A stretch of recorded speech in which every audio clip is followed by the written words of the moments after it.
자, 인터페이스 정의 파일은 컨피그레이션 엘리먼트를 루트 엘리먼트로 가지고 있습니다. 자, 컨피그레이션 루트 엘리먼트 밑에 서비스란 엘리먼트가 있는데 이 서비스는 여러분들이 제공하려는 웹 서비스에 대한 실제적인 정보를 기술하기 위한 엘리먼트가 바로 서비스 엘리먼트예요. 그래서 첫 번째로 서비스 엘리먼트는 네임이란 어트리뷰트를 가지고 있는데요. 이 네임 어트리뷰트에는 여러분들이 제공하는 웹 서비스의 이름을 적어주시면 됩니다. 그래서 우리가 제공하려는 웹 서비스의 이름을 헬로우 서비스라고 정의하도록 하겠습니다. 자, 그 다음에 타겟 네임스페이스가 있는데요. 이 타겟 네임스페이스는 여러분들이 제공하는 웹 서비스의 네임스페이스를 적어주시면 됩니다. 쉽게 여러분들의 네임스페이스를 작성한다라고 생각하면 될 것 같아요. 그래서 http localhost라고 작성을 하도록 하겠습니다. 자, 그 다음에 타입 네임스페이스도 있는데요. 타입 네임스페이스는 데이터 타입과 관련된 네임스페이스입니다. 마찬가지로 여러분들의 네임스페이스를 작성하시면 됩니다. 자, 그 다음에 패키지에 대한 이름을 패키지 네임 어트리뷰트에 적어주시면 됩니다.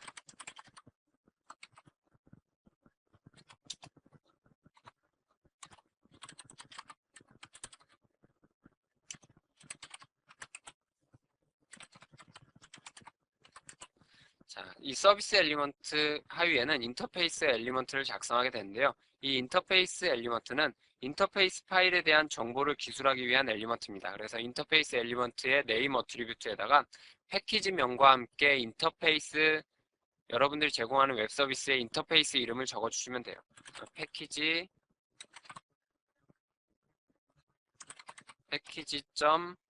여러분들이 제공하는 인터페이스 hello if를 작성해 주시면 됩니다.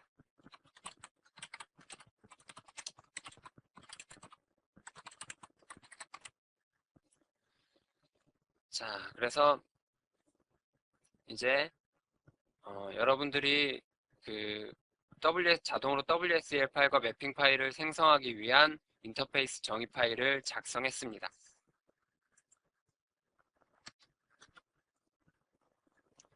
자, 이제 여러분들이 인터페이스 정의 파일을 작성했으니까 자, 이제 자동으로 WSL 파일과 매핑 파일을 생성을 해야겠죠.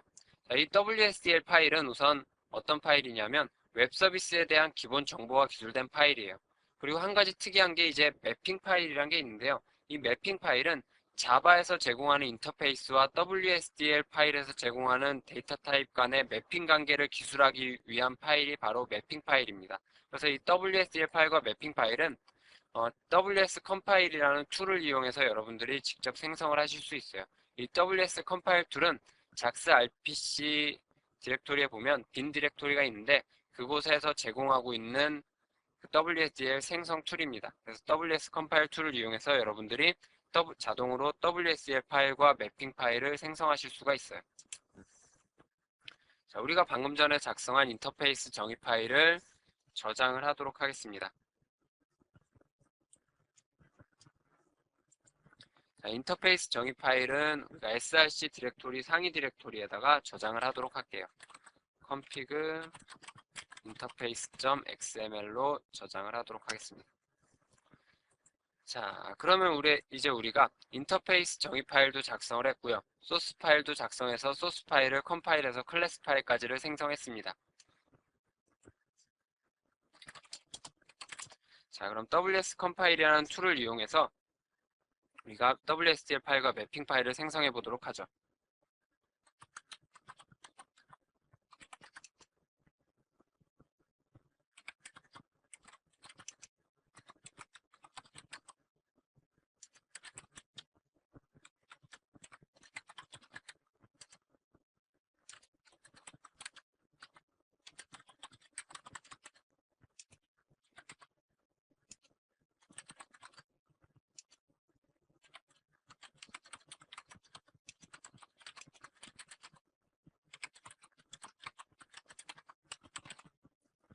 자, WS 컴파일 툴 사용법은 여러 가지 옵션을 주셔야 되는데 우선 WS 컴파일 뒤에 제가 -define이라는 옵션은 WSDL 파일을 생성하겠다라는 옵션입니다. 그 다음에 마이너스 매핑 옵션은 그 뒤에 작성된 이름으로 매핑 파일을 생성하겠다라는 의미고요.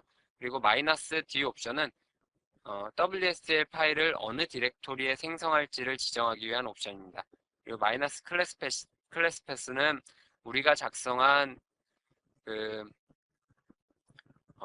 인터페이스 파일과 구현 파일의 그 컴파일에서 생성된 클래스 파일이 어느 디렉토리에 있는지 그 디렉토리를 지정하기 위한 옵션이고요. 그리고 마지막 인자루존 config 하이픈 interface.xml은 우리가 방금 전에 작성한 WSDL 파일과 매핑 파일을 생성하기 위한 인터페이스 정의 파일의 이름을 적어주시면 됩니다.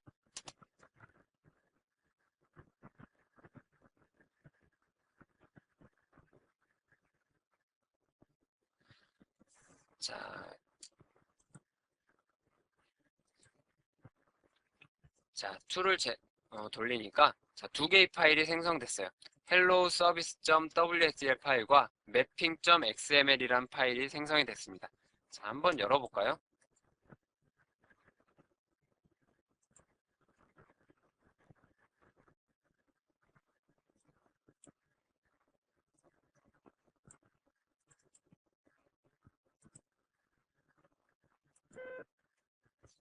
자, 우리가 아직 WSDL 그 문서에 대해서 작성 방법에 대해서 배우지 않아서 무슨 얘기인지는 모르겠지만 어쨌든 WSDL 파일은 이와 같은 모양으로 생겼습니다. 그래서 WSDL 파일이 이렇게 자동으로 생성이 됐고요. 자, 그 다음에 매핑 파일도 한번 볼까요? 자, 매핑 파일도 보니까 이와 같이 생성이 됐습니다. 매핑 파일의 내용도 굉장히 복잡한데요. 여러분들이 매핑 파일의 내용을 굳이 아실 필요는 없을 것 같아요. 이건 자바에서 사용하는 특정한 형식이기 때문에 자바라기보다는 썬에서 사용하는 특정 형식이라고 보는 게 맞을 것 같네요. 자, 어쨌든 이와 같이 이제 WSDL 파일과 매핑 파일을 자동으로 생성했습니다. 자, 그래서 이번 절에서 우리가 다룰 내용은 이제 다 다뤘어요. 자, 한번 처음부터 차근차근 정리를 한번 해볼까요? 자, 우리가 첫 번째로 웹 서비스를 구현하기 위한 자바를 이용해서 웹 서비스를 구현하기 위한 과정에 대해서 살펴봤어요. 그래서 우리가 첫 번째 할 일은 인터페이스 파일을 작성했습니다. 자, 인터페이스 파일은 뭐죠? 서비스 제공자가 제공하려는 메소드에 대한 이름이 정의되어 있는 파일이죠. 그래서 인터페이스 파일을 작성했습니다. 자, 그 다음에 두 번째로 우리가 구현 클래스 파일을 작성했어요. 인터페이스 파일에 정의되어 있는 메소드에 대한 실제 비즈니스 로직이 구현되어 있는 구현 클래스 파일을 작성했습니다. 자, 그리고 세 번째로 우리가 앞서 작성한 인터페이스 파일과 구현 클래스 파일을 컴파일 시켜서 클래스 파일을 생성했습니다. 그 다음에 세 번째로 WSDL 파일과 매핑 파일을 자동으로 생성하기 위해서 인터페이스 정의 파일을 작성했어요. 인터페이스 정의 파일이란 WSDL 파일과 매핑 파일을 자동으로 생성하기 위해서 웹 서비스에 대한 몇 가지 정보가 입력된 파일이 바로 인터페이스 정의 파일이에요. 자, 인터페이스 정의 파일까지 작성을 해놓고 이제 WS 컴파일이란 툴을 이용해서 WSDL 파일과 매핑 파일을 작성했습니다. 자, WSDL 파일은 웹 서비스에 대한 이용 정보가 기술된 파일이고요. 자, 매핑 파일은 자바와 WSDL 간의 데이터 타입 간의 매핑 관계를 기술하기 위한 파일이 바로 매핑 파일입니다. 자, 이렇게 5단계를 거쳐서 우리가 웹 서비스를 제공하기 위한 기본적인 틀을 모두 작성했어요. 자, 이제 우리가 남은 일은 뭐냐면 디플로이 툴을 이용해서 혹은 여러분들이 수동으로 와르 파일을 생성해서 그 와르 파일을 웹서버에 적재해서 배포하는 일만 남은 겁니다. 자, 그럼 우리가 이제 다음 절에서는 우리가 지금까지 작성한 내용을 가지고 디플로이 툴을 이용해서 자동으로 웹 서비스를 제공하는 우리가 배포 방법에 대해서 한번 알아보도록 하겠습니다. 수고하셨습니다.